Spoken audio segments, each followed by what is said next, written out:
welcome back to my channel. If you're new here, my name is Amra. I create similar content every week, so make sure to subscribe and please do click on the bell icon next to the subscribe button so that you can be notified each time I upload new content. Last week I spoke to you guys about violence against women and I gave you a long list of items that go under the definition of violence against women. If you haven't seen that video yet, there's a link up there on the screen. You can click on that and watch the video, and I will also link it in the description box below. One of the items in that long list was acid attacks, and that's what we're going to discuss today. While I was researching the past week for this video, I came across a lot of survivors talking about their stories on YouTube, and it made me think, what kind of a person would I have to be in order to go and throw acid at somebody? And it made me think, how does one get over something like this? Your face is what people see first, and this is how they identify, this is how we all identify each other, through our faces. And if you lose your face, you lose your whole identity. And it's going to take more than courage to actually build a new identity. It's going to take strength of character.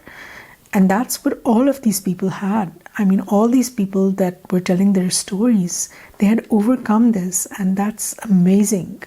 But I don't have the background to sit there and analyze what a person would have to be like or what kind of a life a person has to lead in order to become a monster who's going to go and throw acid at somebody. But it made me wonder why. And then I tried to find out what the experts had to say about why, to answer that why. And this is what I came up with. The experts believe that the primary motive of an acid attack is not to kill someone, but to leave its mark on an opponent, to disfigure someone for everyone to see. This is why the face is often the target. Acid is easily available and is very inexpensive. The widespread availability of acids and chemicals is a huge reason behind acid attacks. That is one thing I don't understand. I don't understand why it is so easily available. Why do we have acid anywhere and everywhere, and anybody can go and buy acid for very little money and then go and throw it on somebody? I mean, why? We already know that this is such a big deal. We already know that acid is used in this way. Then why are we still selling it? That is a question that I need an answer to. The experts also believe that acid attacks are a common violent attack in developing countries, though it is not completely absent in developed nations. It's apparently on the rise in the UK, and gang members are using acid against each other. Most acid attacks are against women because the man's romantic advances were rejected and he felt humiliated. Now, what a reason to go and throw acid at somebody, to ruin their whole life just because they rejected you?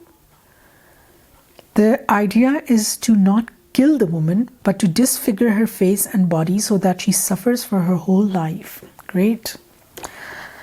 Is there a law against acid attack in Pakistan? Yes, there is. Yes, there is a law against acid attacks in Pakistan, and it's there in other countries as well.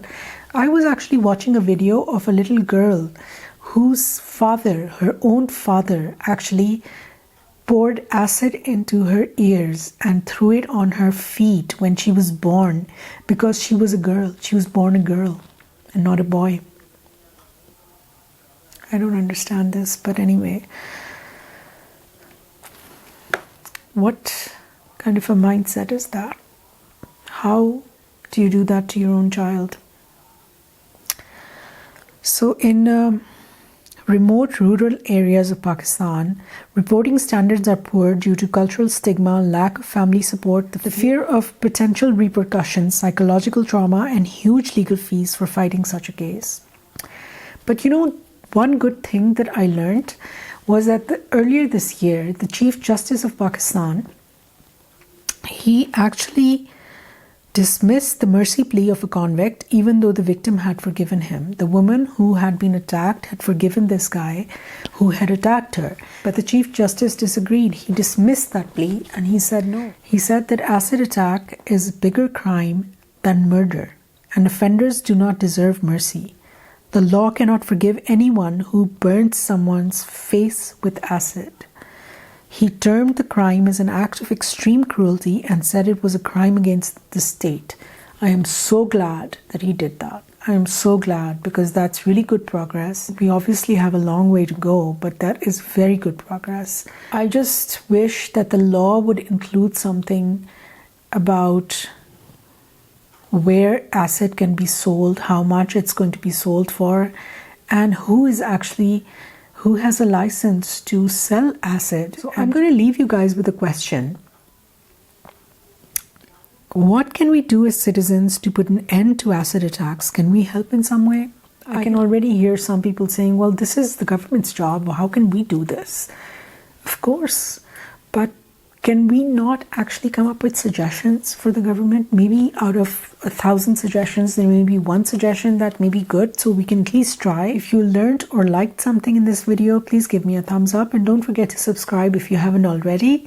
Thank you so much for watching, and I'll see you next time. Bye-bye.